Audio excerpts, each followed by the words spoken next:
everyone. I'm here with Jane Bamford, who is the EMEA Corporate Accounts Director at Hays. She's been working in recruitment for 20 years and she leads, manages teams and finds talent.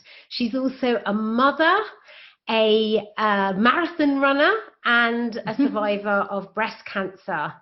So welcome, Jane. Thanks so much for being here. It's a pleasure. So tell me your story, Jane. Okay, so I'm originally from the UK, as you can tell from the north of England. I studied law and started working in Hays actually when I was just fresh out of university, and then lived in London and just decided that I kind of wanted to do something different. So went to Spain back in 1999. The idea was just to learn Spanish, and I promised my mum that I would come back after 6 months after learning Spanish, and I never did. And I'm still here. And basically just picked up with Hays where I left off. So opened their office for them in Madrid, and I've been with them. I had a 4 years stint with them in Paris, and I've been living in Valencia for the last 9 years. And so London, so the UK, France, Spain. So my understanding is you are trilingual. Yes, I am. I am now. Although when I arrived in Spain, I didn't speak any Spanish, but I've managed to learn over the time I've been here, thank goodness. And I actually studied French when I was at school, so I kind of had a bit of a base there, and that was reinforced with the 4 years that I was there. And the thing that, more than the fact that I speak those languages, it's that my kids speak those languages as well, which I just think is fab, because being in recruitment, I know that that's really going to help them for their future. That's amazing. So our family's a bit of a multicultural mix, to be honest. and what drew you to go to France and then to Spain? So to be honest, I suppose it was more of a curiosity of kind of what else is out there outside the UK, and because I've always really liked languages and I love speaking French, and I had a trip to Madrid previously because my sister was doing an Erasmus, and I just kind of got to Madrid and went, wow, this is just amazing. There's like a whole different life that is very different to the life in the UK. And I kind of went with that feeling, really, to be honest, and just thought I'm just going to go for it and see and be brave and see how it goes. And it just all kind of fell into place. And Hays contacted me when I was in Madrid, so I kind of, because I really like recruitment, I kind of was really happy to carry on working for them. And it's strange, because I think as the years go, at the beginning I used to go back to the UK and feel like I was going home. And as the years have gone on, I go back to the UK and it feels less like home. And to be honest, now when I go back and I take my kids, and my kids just don't, the culture in the UK for them is a bit alien. So having like tea or dinner at like 5, 5:30, 6 for them is like, Mum, what are we doing? We should be having a piece of cake now or whatever, because our dinner's at like 9 or 10. It's just, I do love going back to the UK, but I do really feel kind of a lot more European in the way I am, and the way that I kind of bring up my family. Is there a difference in the working culture or in how you need to be as a leader in those different countries? I would say so. And I think that's probably because of the kind of a lot of it's to do with the kind of the legislation. So as we know in the UK, you can kind of be asked to leave a company if you're not performing, and you don't get paid off or anything. So you would never go into the office in the UK and start moaning about anything or being miserable, because the boss would just go, right, thanks a lot, bye.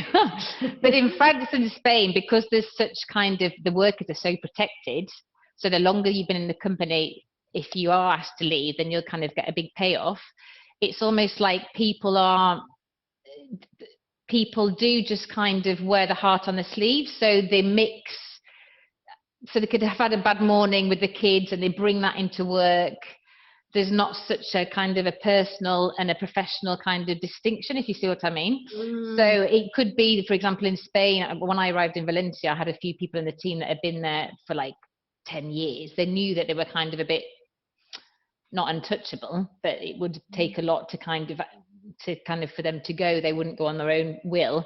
So I think there is a lot of kind of, you've got to really kind of bring them in, and it is a totally different, for me it's a totally different type of leadership. It's almost like you have to gain their trust, and then so that they can then kind of follow you. You also have to really like spend a lot of time listening to them as well, and about kind of their challenges, not only in the professional side, but also in the personal side.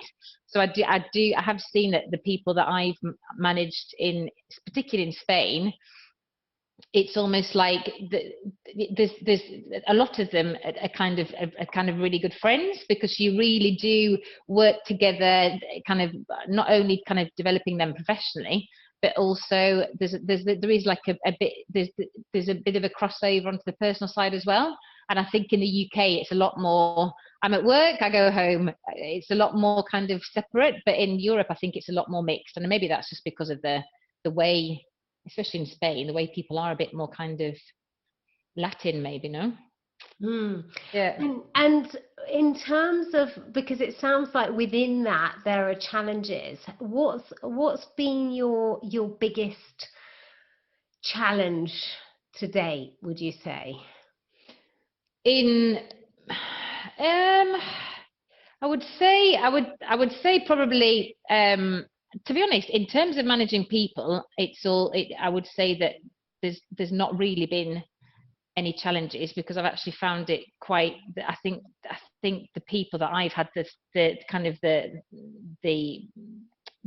look to kind of work with have been people who've been totally engaged with the project. They've been totally motivated, and honestly it's been a joy to manage them.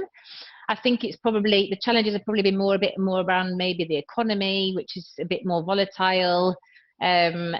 Maybe kind of also on the client side, that's also very different from the UK. You have to really kind of get to know a client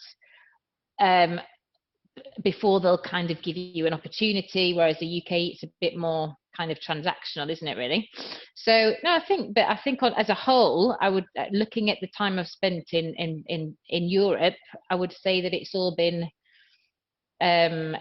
totally enriching from a professional point of view, and I haven't actually had that many challenges, really. And I know on the personal front, you're a breast cancer survivor. Yes. Can you talk a little bit about that?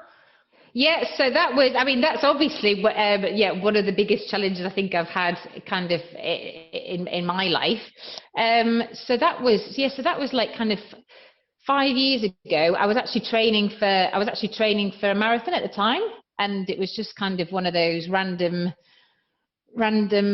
things where I kind of just thought, oh, there's something there that I don't think is quite right. So I went to them. And this is probably a bit of a kind of a message that I always try and send out as well for women who are kind of my age, or at the time I was like 39, is that I had to go to the doctors 3 times for them to actually go in and actually check it out further, because I think there is still a bit of a feeling that if you're under 40, that if you do have a lump, it's definitely benign, and so they don't really check it out. So I don't know how many mammograms. You'll be fine, it'll go away. If it doesn't go away, come back. So what could have been a quick, if somebody detected at the beginning, a quick kind of have it out and that's probably it, turned into by the time I'd actually, only because I kept going back, because I just had a gut feeling that it wasn't fine. So by that time it was like a grade 2 cancer, which is not ideal, because obviously grade 0 is the best, and then grade 4 is obviously the worst. And so I had a mastectomy, and then I had chemo for like 6 months.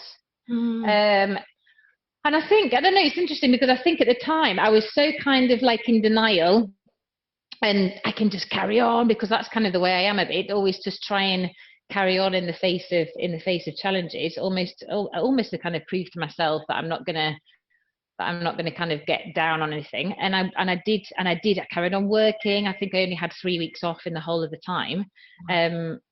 And much to my boss's surprise, he was a bit like, Jane, do you not need to have a break? I was like, no, because I think mentally I needed to not think about it, because but then actually looking back, that was the wrong thing to do, because it was almost like kind of 6 months on after I'd had finished the chemo, I kind of was getting over the operation. I almost had like a bit of it's almost like I felt like I hit a brick wall mentally.